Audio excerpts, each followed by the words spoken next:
The Happy Prince by Oscar Wilde. High above the city, on a tall column, stood the statue of the Happy Prince. He was gilded all over with thin leaves of fine gold. For eyes, he had 2 bright sapphires, and a large red ruby glowed on his sword hilt. He was very much admired indeed. "He is as beautiful as a weathercock," remarked one of the town councilors, who wished to gain a reputation for having artistic tastes, only not quite so useful, he added, fearing lest people should think him unpractical, which he really was not. "Why can't you be like the Happy Prince?" asked a sensible mother of her little boy who was crying for the moon. "The Happy Prince never dreams of crying for anything." "I am glad there is someone in the world who is quite happy," muttered a disappointed man as he gazed at the wonderful statue. "He looks just like an angel," said the charity children as they came out of the cathedral in their bright scarlet cloaks and their clean white pinafores. "How do you know?" said the mathematical master. "You have never seen one." "Ah, but we have, in our dreams," answered the children, and the mathematical master frowned and looked very severe, for he did not approve of children dreaming. One night there flew over the city a little swallow. His friends had gone away to Egypt 6 weeks before, but he had stayed behind, for he was in love with the most beautiful reed. He had met her early in the spring as he was flying down the river after a big yellow moth, and had been so attracted by her slender waist that he had stopped to talk to her. "Shall I love you?" said the swallow, who liked to come to the point at once, and the reed made him a low bow. So he flew round and round her, touching the water with his wings and making silver ripples. This was his courtship, and it lasted all through the summer. "It is a ridiculous attachment," twittered the other swallows. "She has no money, and far too many relations," and indeed the river was quite full of reeds. Then, when the autumn came, they all flew away. After they had gone, he felt lonely, and began to tire of his lady love. "She has no conversation," he said, "and I am afraid that she is a coquette, for she is always flirting with the wind." And certainly, whenever the wind blew, the reed made the most graceful curtsies. "I admit that she is domestic," he continued, "but I love traveling, and my wife, consequently, should love traveling also. Will you come away with me?" he said finally to her, but the reed shook her head, she was so attached to her home. "You have been trifling with me," he cried. "I am off to the pyramids. Goodbye," and he flew away. All day long he flew, and at night time he arrived at the city. "Where shall I put up?" he said. "I hope the town has made preparations." Then he saw the statue on the tall column. "I will put up there," he cried. "It is a fine position, with plenty of fresh air." So he alighted just between the feet of the Happy Prince. "I have a golden bedroom," he said softly to himself as he looked round, and he prepared to go to sleep, but just as he was putting his head under his wing, a large drop of water fell on him. "What a curious thing," he cried. "There is not a single cloud in the sky, the stars are quite clear and bright, and yet it is raining. The climate in the north of Europe is really dreadful." The reed used to like the rain, but that was merely her selfishness. Then another drop fell. "What is the use of a statue if it cannot keep the rain off?" he said. "I must look for a good chimney pot," and he determined to fly away. But before he had opened his wings, a third drop fell, and he looked up and saw. Ah! What did he see? The eyes of the Happy Prince were filled with tears, and tears were running down his golden cheeks. His face was so beautiful in the moonlight that the little swallow was filled with pity. "Who are you?" he said. "I am the Happy Prince." "Why are you weeping then?" asked the swallow. "You have quite drenched me." "When I was alive and had a human heart," answered the statue, I did not know what tears were, for I lived in the palace of Sanssouci, where sorrow is not allowed to enter. In the daytime I played with my companions in the garden, and in the evening I led the dance in the great hall. Round the garden ran a very lofty wall, but I never cared to ask what lay beyond it. Everything about me was so beautiful. My courtiers called me the happy prince, and happy indeed I was, if pleasure be happiness. So I lived, and so I died. And now that I am dead, they have set me up here so high that I can see all the ugliness and all the misery of my city, and though my heart is made of lead, I cannot choose but weep. What? Is he not solid gold? Said the swallow to himself. He was too polite to make any personal remarks out loud. Far away, continued the statue in a low musical voice, far away in a little street, there is a poor house. One of the windows is open, and through it I can see a woman seated at a table. Her face is thin and worn, and she has coarse, red hands, all pricked by the needle, for she is a seamstress. She is embroidering passion flowers on a satin gown for the loveliest of the queen's maids of honor to wear at the next court ball. In a bed in the corner of the room her little boy is lying ill. He has a fever and is asking for oranges. His mother has nothing to give him but river water, so he is crying. Swallow, swallow, little swallow, will you not bring her the ruby out of my sword hilt? My feet are fastened to this pedestal and I cannot move. I am waited for in Egypt, said the swallow. My friends are flying up and down the Nile and talking to the large lotus flowers. Soon they will go to sleep in the tomb of the great king. The king is there himself in his painted coffin. He is wrapped in yellow linen and embalmed with spices. Round his neck is a chain of pale green jade, and his hands are like withered leaves. Swallow, swallow, little swallow, said the prince, will you not stay with me for one night and be my messenger? The boy is so thirsty, and the mother so sad. I don't think I like boys, answered the swallow. Last summer, when I was staying on the river, there were two rude boys, the miller's sons, who were always throwing stones at me. They never hit me, of course, we swallows fly far too well for that, and besides, I come of a family famous for its agility, but still, it was a mark of disrespect. But the happy prince looked so sad that the little swallow was sorry. It is very cold here, he said, but I will stay with you for one night, and be your messenger. Thank you, little swallow, said the prince. So the swallow picked out the great ruby from the prince's sword and flew away with it in his beak over the roofs of the town. He passed by the cathedral tower, where the white marble angels were sculptured. He passed by the palace and heard the sound of dancing. A beautiful girl came out on the balcony with her lover. How wonderful the stars are, he said to her, and how wonderful is the power of love.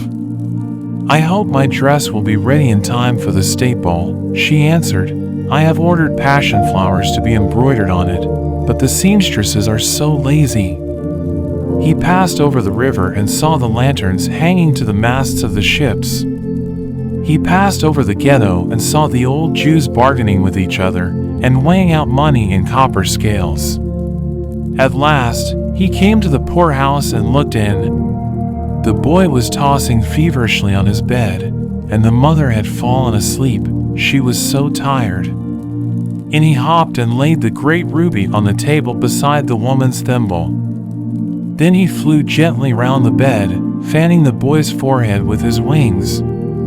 How cool I feel, said the boy. I must be getting better, and he sank into a delicious slumber. Then the swallow flew back to the happy prince and told him what he had done. It is curious, he remarked, but I feel quite warm now, although it is so cold. That is because you have done a good action, said the prince. And the little swallow began to think, and then he fell asleep. Thinking always made him sleepy. When day broke, he flew down to the river and had a bath. "What a remarkable phenomenon," said the professor of ornithology as he was passing over the bridge. "A swallow in winter." And he wrote a long letter about it to the local newspaper. Everyone quoted it. It was full of so many words that they could not understand. "Tonight I go to Egypt," said the swallow, and he was in high spirits at the prospect. He visited all the public monuments and sat a long time on top of the church steeple. Wherever he went, the sparrows chirruped and said to each other, "What a distinguished stranger," so he enjoyed himself very much. When the moon rose, he flew back to the happy prince. "Have you any commissions for Egypt?" he cried. "I am just starting." "Swallow, swallow, little swallow," said the prince, "will you not stay with me one night longer?" "I am waited for in Egypt," answered the swallow. "Tomorrow my friends will fly up to the second cataract. The river horse couches there among the bulrushes, and on a great granite throne sits the god Memnon. All night long he watches the stars, and when the morning star shines he utters one cry of joy, and then he is silent. At noon the yellow lions come down to the water's edge to drink. They have eyes like green barrels, and their roar is louder than the roar of the cataract." "Swallow, swallow, little swallow," said the prince, "far away across the city I see a young man in a garret. He is leaning over a desk covered with papers, and in a tumbler by his side there is a bunch of withered violets. His hair is brown and crisp, and his lips are red as a pomegranate, and he has large and dreamy eyes. He is trying to finish a play for the director of the theater, but he is too cold to write anymore. There is no fire in the grate, and hunger has made him faint. I will wait with you one night longer," said the swallow, who really had a good heart. "Shall I take him another ruby?" "Alas, I have no ruby now," said the prince. "My eyes are all that I have left. They are made of rare sapphires, which were brought out of India 1,000 years ago. Pluck out one of them and take it to him. He will sell it to the jeweler and buy food and firewood and finish his play." "Dear prince," said the swallow, "I cannot do that," and he began to weep. "Swallow, swallow, little swallow," said the prince, "do as I command you." So the swallow plucked out the prince's eye and flew away to the student's garret. It was easy enough to get in, as there was a hole in the roof. Through this, he darted and came into the room. The young man had his head buried in his hands, so he did not hear the flutter of the bird's wings, and when he looked up he found the beautiful sapphire lying on the withered violets. "I am beginning to be appreciated," he cried. "This is from some great admirer. Now I can finish my play," and he looked quite happy. The next day the swallow flew down to the harbor. He sat on the mast of a large vessel and watched the sailors hauling big chests out of the hold with ropes. "Heave hoy," they shouted as each chest came up. "I am going to Egypt," cried the swallow, but nobody minded, and when the moon rose he flew back to the happy prince. "I come to bid you goodbye," he cried. "Swallow, swallow, little swallow," said the prince, "will you not stay with me one night longer?" "It is winter," answered the swallow, "and the chill snow will soon be here. In Egypt, the sun is warm on the green palm trees, and the crocodiles lie in the mud and look lazily about them. My companions are building a nest in the temple of Baalbek, and the pink and white doves are watching them and cooing to each other. Dear prince, I must leave you, but I will never forget you, and next spring, I will bring you back 2 beautiful jewels in place of those you have given away. The ruby shall be redder than a red rose, and the sapphire shall be as blue as the great sea. In the square below," said the happy prince, "there stands a little match girl. She has let her matches fall in the gutter, and they are all spoiled. Her father will beat her if she does not bring home some money, and she is crying. She has no shoes or stockings, and her little head is bare. Pluck out my other eye, and give it to her, and her father will not beat her." "I will stay with you one night longer," said the swallow, "but I cannot pluck out your eye. You would be quite blind then." "Swallow, swallow, little swallow," said the prince, "do as I command you." So he plucked out the prince's other eye and darted down with it. He swooped past the match girl and slipped the jewel into the palm of her hand. "What a lovely bit of glass," cried the little girl, and she ran home, laughing. Then the swallow came back to the prince. "You are blind now," he said, "so I will stay with you always." "No, little swallow," said the poor prince, "you must go away to Egypt." "I will stay with you always," said the swallow, and he slept at the prince's feet. All the next day, he sat on the prince's shoulder and told him stories of what he had seen in strange lands. He told him of the red ibises, who stand in long rows on the banks of the Nile and catch goldfish in their beaks, of the Sphinx, who is as old as the world itself and lives in the desert and knows everything, of the merchants, who walk slowly by the side of their camels and carry amber beads in their hands, of the king of the mountains of the moon, who is as black as ebony and worships a large crystal, of the great green snake that sleeps in a palm tree and has 20 priests to feed it with honey cakes, and of the pygmies who sail over a big lake on large flat leaves and are always at war with the butterflies. "Dear little swallow," said the prince, "you tell me of marvelous things, but more marvelous than anything is the suffering of men and of women. There is no mystery so great as misery.